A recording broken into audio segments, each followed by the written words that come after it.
Choosing parental controls. In this video presentation, we will explore factors that affect your choice of parental controls.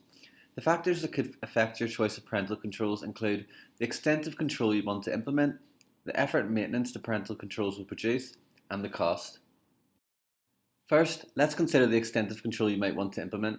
The parental controls you implement might affect the following between you and your child. Trust. If the amount of control you implement overly restricts your child, they might feel spied upon or oppressed. Your child might doubt your trust. This applies to boundaries of privacy too. While it's important to ensure your child is safe online, it's also important to respect their privacy. Of course, you should consider age when it comes to privacy.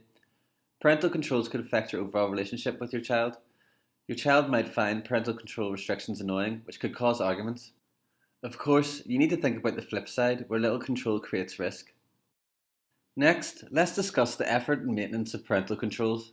Think back to the types of parental controls listed in 1.3 of this lesson. They're also listed on your screen right now, but if you need to recap and get more information on them, pause this video and click the link at the bottom of the current lesson screen, which will open in a new tab in your browser. Next, pause this video and think about which type of parental controls will require a lot of effort and maintenance and which won't. Try and categorize them into will and won't categories. After you do that, play the video again. Okay, so how does your division of the parental control types into will and won't categories compare to that currently shown on your screen? It might seem simple enough, but logging keystrokes, which is keeping track of all your child's usernames and passwords, could be an extensive task, especially considering your child can easily change passwords often and might have a high quantity of social media accounts. There could also be a lot of effort and maintenance after implementing web-based services too. Checking reports and notifications could interrupt your lifestyle and work life. It might be worth considering the types of parental controls listed in the little effort and maintenance category on the right hand side of your screen if you have a busy lifestyle. Once you implement these parental controls, there is most likely little to no maintenance required after. Once they're in place, the restrictions or controls that apply stay in place.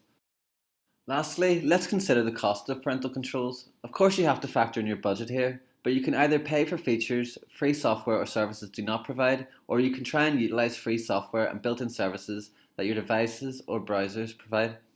Weigh up the value of parental control features and what they mean to you. Is the cost worth it? Let's finish up and review this video presentation. The extent of parental control you choose affects mutual trust, boundaries of privacy, and the relationship you have with your child. It's important to acknowledge the effort and maintenance of implementing some parental controls. Consider the cost in terms of what you can afford, what controls you value, and what controls you must require. Ultimately, evaluate what controls are best for you and your child by considering the factors above and your own personal circumstances.